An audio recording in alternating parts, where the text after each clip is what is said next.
Hitler Jayapandi அவர்களே, உங்களிடம் ஒரு கேள்வி கேட்கிறேன். மாணவர்கள் படித்து முடித்தவுடன் அதற்கு ஏற்ற வேலை இந்த நாட்டில் கிடைக்கிறதா இல்லையா?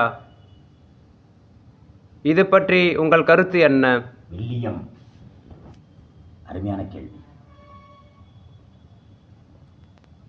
இந்தியாவில் கல்வி சாலைகள், பொறியியல் கல்லூரி, மெடிக்கல் கல்லூரி எல்லாம் நிறைய இருக்கின்றன. மாணவர்கள் ஆர்வத்துடன் படித்து கொண்டிருக்கின்றார்கள், படித்து முடிக்கிறார்கள். ஆனால் முடித்தவுடன் 1ஆம் வகுப்பிலிருந்து கடைசி வரைக்கும் படித்து முடிக்க வேகமாக வருகிறார்கள். முடித்தவுடன் வேலை இல்லை, வேலை கிடைக்கவில்லை என்ற ஆதங்கத்துக்கு வருகிறார்கள். இதை நிரப்புவது யார்? வேலையை கொடுப்பது யார்?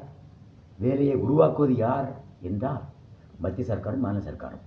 இவ்வளவு மாணவர்கள் வருஷம் இவ்வளவு மாணவர்கள் படித்து முடித்து வருகிறார்கள். கரெக்டாக அவங்களுக்கு வேண்டிய வேலைகளை உருவாக்க வேண்டும். மெடிக்கல் சம்பந்தமானதா, பொறியியலா, தொழிற்சாலை உருவாக்க வேண்டும். ஆனால் மத்திய சர்க்கார் தொழிற்சாலைகளை உருவாக்கி கொண்டுதான் இருக்கிறார்கள். ஆனால் மாநில முதல் மந்திரி, மாநில அமைச்சர்கள் மக்களுடன் சேர்ந்து அவர்கள் இந்த திட்டங்களை இருக்கிறார்கள். அது என்னவென்று புரியவில்லை. இந்தியா முழுவதும் சொல்லப்போனால் மகாராஷ்டிராவில் எத்தனை திட்டங்கள் பெண்டிங் இருக்கின்றன. ஸ்டெர்லைட் மூடப்பட்டிருக்கின்றன. டங்ஸ்டைன் சுரங்கத்தை மதுரையில் திறக்க விடாமல் தடுக்கின்றார்கள். மகாராஷ்டிராவில் அணுமின் நிலைய திட்டங்கள் நிறைய பாக்கியிருக்கின்றன. கேரளாவில் எந்த தொழிற்சாலைகள் கட்டவிட்டாலும் அங்கே கட்ட மறுக்கிறார்கள். மலைவாழ் ஏரியாக்களில் நிறைய திட்டங்கள் தயாரித்து கொண்டு இருக்கின்றன. திட்டங்களை எதிர்கட்சிகள் முடக்கி வருகின்றன.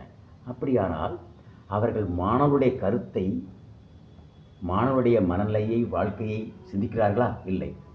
எனவே இதற்கு மத்திய சர்க்காருடைய பிரதம மந்திரியும் ஒன்று செய்ய முடியவில்லை, குடிசலும் ஒன்று செய்ய முடியவில்லை. எனவே இந்திய அளவில் மாணவர்கள் ஒரு புரட்சியை ஏற்படுத்தி வேலை தொழிற்சாலைகளை முடக்க நினைக்கும் அரசியல் தலைவர்களை எதிர்த்து ஓட விரட்டினால் மட்டுமே நாம் மாணவர்களுக்கு வேலைவாய்ப்பு கொடுக்க முடியும் என்று கேட்டுக்கொண்டு விடைபெறுகிறேன். நன்றி, வணக்கம்.